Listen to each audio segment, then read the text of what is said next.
Hey everyone, so today we are taking a look at some games played by Garry Kasparov in a simultaneous exhibition all the way back in 1987. A simul is when you have one player against multiple opponents at the same time, and this one player would walk around the hall playing the various different boards. Obviously it takes an incredible amount of skill to be playing multiple games at the same time. In this particular game, Kasparov's opponent is Dr. Hans-Joerg from Germany. He is a very strong player with a FIDE rating over 2200, so very strong opponent for Kasparov here, considering that he's playing multiple people at the same time. Okay, let's get straight into the game. Kasparov is white in this game, and he starts with knight f3, d5, c4, e6 and d4. So we've got a fairly classical setup here of the Queen's Gambit declined. So let's see now which variations we see.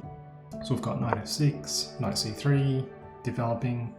Now we have a huge amount of branching opportunities here for black to play various different setups. He can go into the semi-Slav, he can play the Rogozin, you can play bishop e7 and play quite classically. In this particular game, we see bishop b4, which is the Rogozin, and Kasparov immediately captures on d5, clarifying things in the center, and then pushes out with bishop g5, pinning the knight against the queen. Black develops, knight d7, protecting his knight on f6, in case of a recapture, and Kasparov blinks his rook out to c1, and his idea here is that if black were to take the knight on c3, he'd like to recapture with his rook to activate that rook. Black lashes out in the center with c5, placing pressure on white's pawn here on d4, and Kasparov immediately asks the question of the bishop. Does the bishop want to go back, or do we exchange the knight? Black exchanges and recaptures with the rook. Takes on d4 and we have a recapture with the queen. Black castles, white plays e3, opening up the diagonal for the bishop to be developed and to make space for the king to castle. Or so it seems. Black plays h6, similarly to what white did, asking the question of the bishop to make its intentions clear. Kasparov goes back to h4, maintaining the pin against the black queen, and we see g5. It's a very double-edged move here. Obviously, the purpose of g5 is to break this pin, so it frees up the knight to be able to move, but you are obviously weakening a lot of squares here around your king, so it is quite a risky proposition to be pushing pawns in front of your king like this. We drop the bishop back to g3, and black jumps straight in with knight e5, hitting both the rook and the bishop. The rook is a higher value piece than the bishop, so we have rook c1, and we have queen a5 now, placing the king in check. There isn't really any way for white here to avoid the exchange of pieces, as he doesn't want to move his king, so Kasparov goes with knight d2, intercepting the check, rook e8. This is looking very formidable for black, placing the rook against the white king. Kasparov neutralizes this by developing his bishop and also adding an extra piece on that file. We have knight f6 and f3. So this is obviously a double-edged move, as you are opening up some weaknesses around your king, but it was quite clear that this knight here on e5 is very strong. It influences a lot of key squares in white's camp and around the king, and it simply can't be tolerated there, so we kick it out with f3. Takes the knight on d2, we recapture with the queen, And the question here for black is, does he want to exchange queens? He declines. Now we have a threat on e3 from the queen and the rook. A few ways that you can potentially defend this is you can bring your king up, or you can bring the bishop back. So Kasparov chooses to advance his king to protect the pawn, which is not what I would have done, but obviously Kasparov is a much stronger player than me, and we'll see what his ideas are here. Black completes his development, connects his rooks, posts the bishop on a very active diagonal where not only is it influencing squares on the queen side, but it can also potentially play some pretty key defensive duties as well. Kasparov centralizes the queen on d4 and offers a trade as well. Takes the exchange, we recapture on d4, and he activates his rook. Kasparov brings his rook into c7, and this is where things start to get really dangerous for black. Anytime you can post your rook on the 7th rank, it is extremely dangerous, especially if you have them doubled up. This rook here is extremely strong. He is already threatening b7, so black must defend. He is pawn on b7, and now he is threatening to take on b2, so we push forward.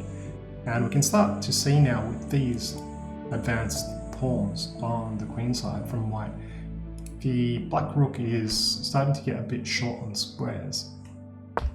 Black attacks white's bishop, but it's not really a threat at this stage, so white simply doubles up on the c-file, we exchange pieces, and black lashes out here with a5, which is a very understandable move from a human's perspective, but we'll come back to this point later in the game to examine and understand why this might have been actually one of the critical points where black started to lose the thread.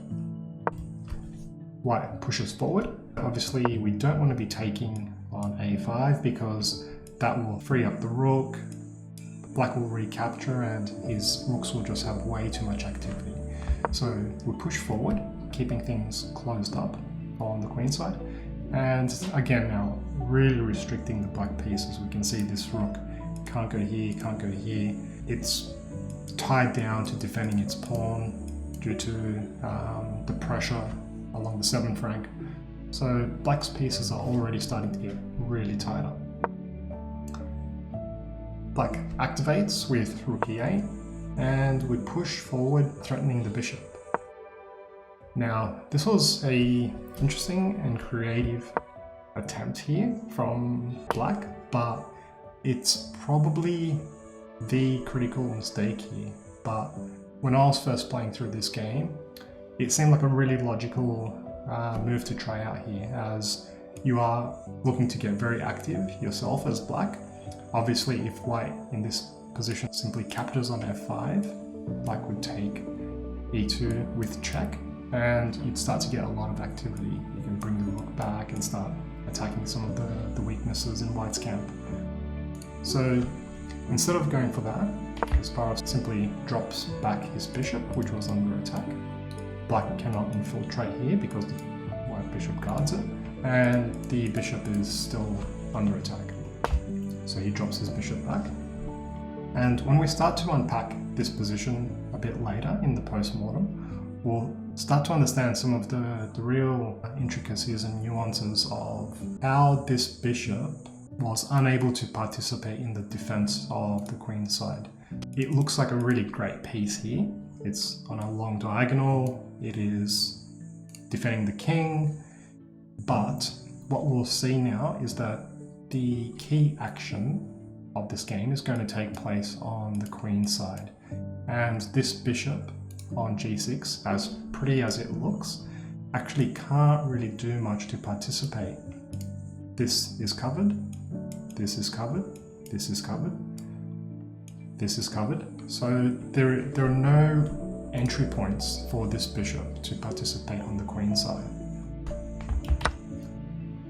White takes the hanging pawn on b7, so at this point white is a pawn up, and not just any pawn, it is a pass pawn which can be pushed. Black activates, and this is a really incredible maneuver here. So we can see that the white king is touching the rook on e3, and it is being defended by its partner in crime here on e8. So this move, pushing the rook up to b8, looks like it's just hanging a rook, right? Because black can just take this rook seemingly for free, but the point is this rook here will be left hanging. Instead of just exchanging rooks and allowing white to activate his king for free, black instead captures on f3 with check. After the rook is recaptured, then he takes on b8. So black has equalized the material at this stage, and to an untrained eye, this position might seem quite manageable, right? It might not be entirely obvious to see if there's anything really wrong here. Why can't black defend? We've got equal material, we've got the same number of pawns, but really the key imbalance in this position is the pass pawn on the b file. White has an extra pawn on the queen side, but black has an extra pawn on the king side, and we can see that mobilizing these pawns is just incredibly unlikely at this stage, as if black tries to do any type of action advancing, it'll result in a lot of exchanges and weakening. So black's prospects on the king side aren't really there, so the game becomes all about the action on the queen side. The b5 pawn was under attack, so Garry defends the pawn and simultaneously attacks the loose pawn here on d5. Black defends, and pass pawn's got to be pushed, so he goes straight up to b6.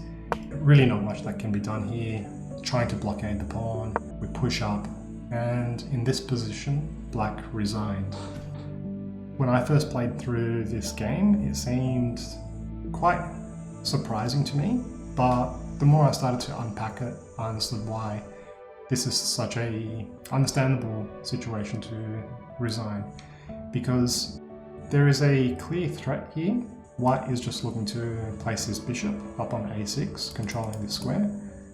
With c8 defended, we can move our rook up, exchange the rooks. Once the rooks are exchanged, the pawn will be pushing through. And it turns out that there really isn't much that black can do about this. So pretty much regardless of any attempt that black makes, that sequence will be played and the pawn will be promoted.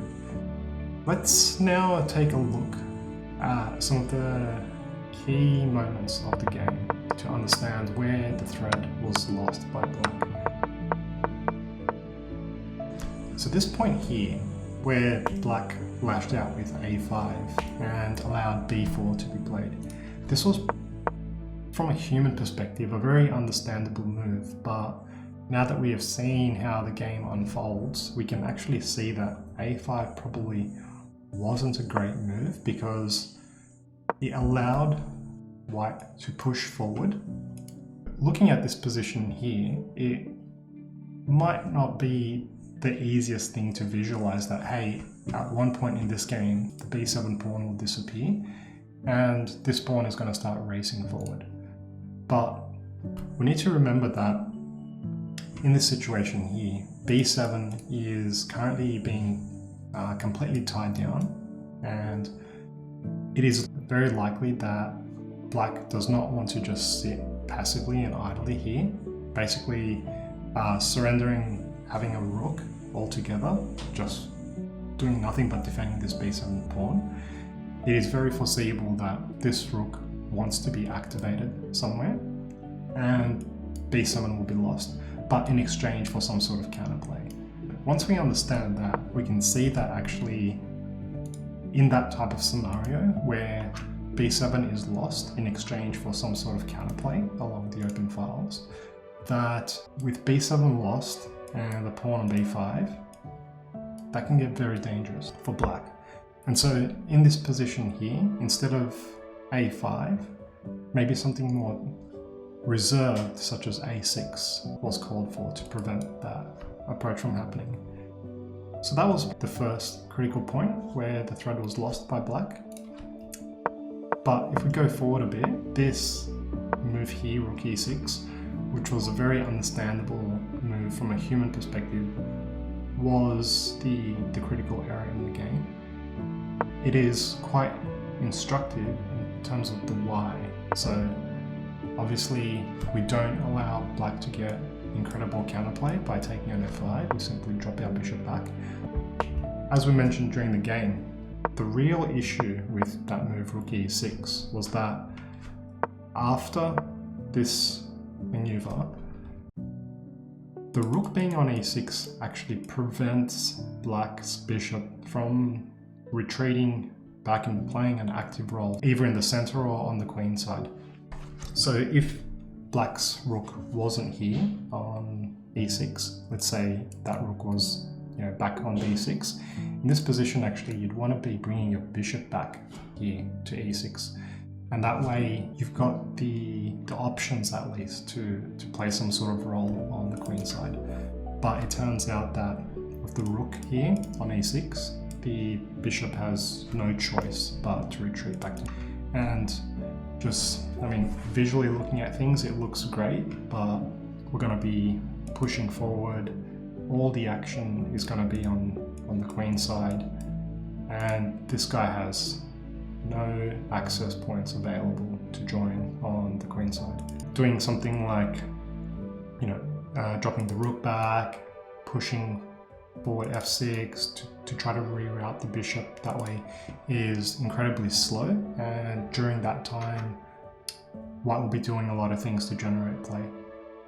So there we have it, a very instructive game played by none other than Garry Kasparov, demonstrating the incredible power of passed pawns.